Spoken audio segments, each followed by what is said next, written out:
good morning, and thanks for joining me here on KXAN Live. I'm Madison Nosek, and right now I want to show you guys a live look at downtown Austin.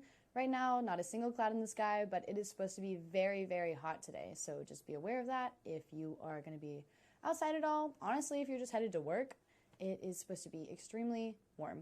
So if you want to know what any of the temperatures are going to be going into this weekend or just for the rest of the week, you can head on over to kxan.com. We have our full forecast there that our weather team has been working very hard on. So yeah, I'm going to start you guys off with this morning's top stories, so let's get into it.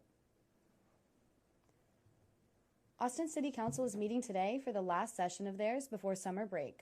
Obviously, they've got a lot of ground to cover, a lot of things to talk about today, but we're going to be discussing four of the main topics. The first being that City Council wants to know how many people in Austin are sleeping on city streets and what exactly it's going to take to get more shelter space. Today, they're going to discuss a plan addressing the fact that there are not enough shelter beds in the city. The resolution would direct the city manager to identify shelter bed capacity issues and then report back to council with cost scenarios in order to increase that capacity. The largest data from the point-in-time count released by Ending Homelessness in Austin and Travis County, or ECHO, shows that there are more than 4,600 people estimated to be living unsheltered in Austin.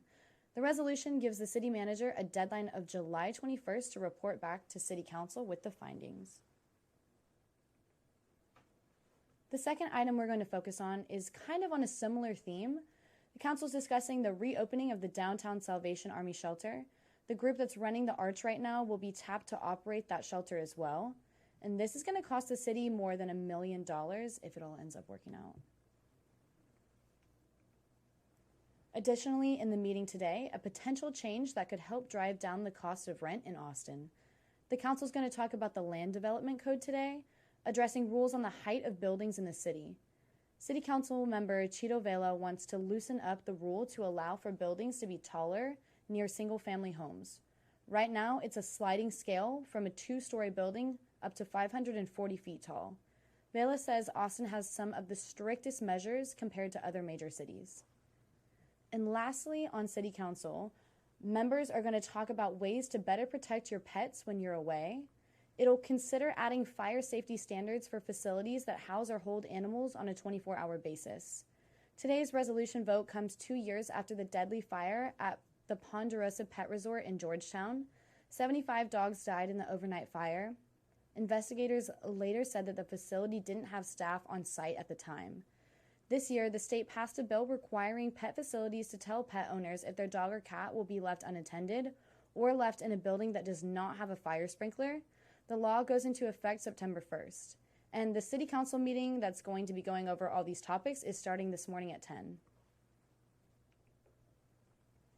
Okay, now pivoting over to the Capitol, Governor Abbott is expected to sign a border security bill today. Border security was a top priority for Abbott during the legislative session. He called a special session so lawmakers could work on bills.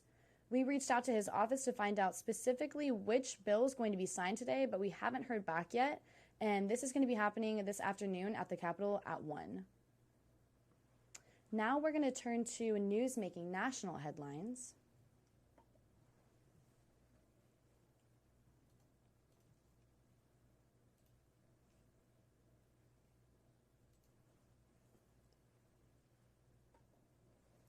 This is literally a live look on top of a volcano that is currently erupting in Hawaii. This is the Kilauea volcano that's located on the Big Island. Hawaii's Emergency Management Agency says there's no sign yet that the populated areas nearby are threatened. I actually believe this is contained currently inside of a national park. The USGS, Hawaiian Volcano Observatory, is continuing to monitor the situation and continue to reassess the dangers throughout the day.